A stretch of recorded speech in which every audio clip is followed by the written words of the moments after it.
Magandang araw mga sangkay, welcome back po sa aking channel. For today's video, share ko po sa inyo yung aking paggawa ng cheese monay. Pero bago tayo magsimula, please like at share naman ang ating video. At kung kayo pa hindi pa nakapag-subscribe, ay pakisubscribe na rin po.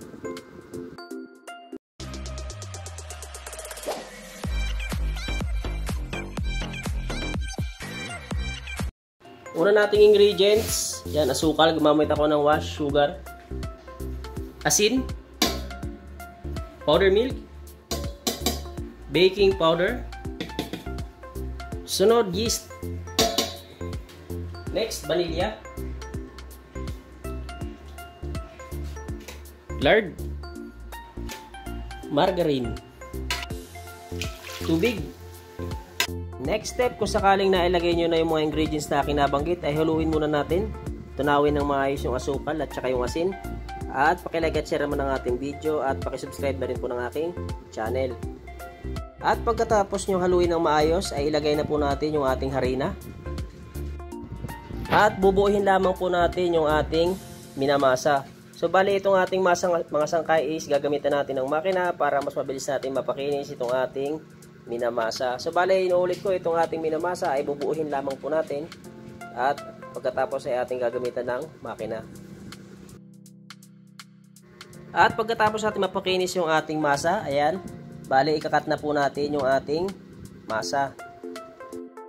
Ayan, bali gumamit po tayo ng timbangan para pantay-pantay po ang bigat ng bawat cut ng ating tinapay. So bali yung timbang pala ng ating cheese monay dyan is 40 grams.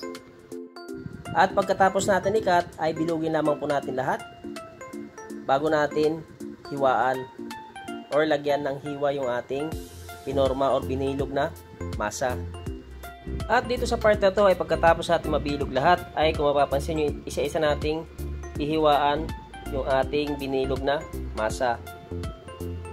At kapag inyo nang nahiwaan lahat, ay huwag kakalimutang paalsahin bago nyo isalang. So bali pakilike at share naman ng ating video kung yung nagustuhan. At pakisubscribe na rin po kung sakaling kayo po ay hindi pa nakapag-subscribe. At dito sa puntong ito mga sangkay, isasalang na po natin yung ating cheese monay. Bali pinalasa ko lamang ng 2 oras. Bali yung init ng ating oven is 180 degrees Celsius. At katamtamang lakas na po yung ating gagamitin. Bali bago ko isalang yan ay pinahiran ko muna ng mil sa ibabaw. At after 7 minutes, simula ng ating isinalang, ay ililipat na po natin sa itaas yung ating sinalang. So bali dyan na po natin naantayin maluto sa ibabaw yung ating linuluto na tinapay. Pakilike at share naman ng ating video at pakisubscribe na rin po. At after 7 minutes sa itaas mga sangkay, ay aalisin na po natin yung ating sinalang. Bali linuto natin ng 14 minutes, 7 minutes sa ibaba at 7 minutes din sa itaas. So ayan na po yung ating cheese monay. Bali antayin na, palamigin muna natin bago tayo magpunta sa ating susunod na gagawin.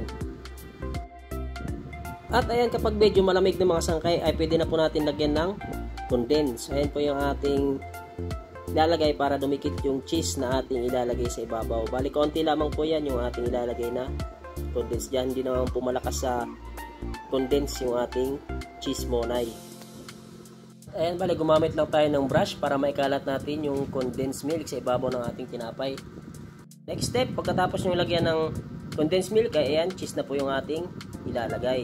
So ayan lang, ganyan lamang po kadali yung ating paggawa ng cheese monay.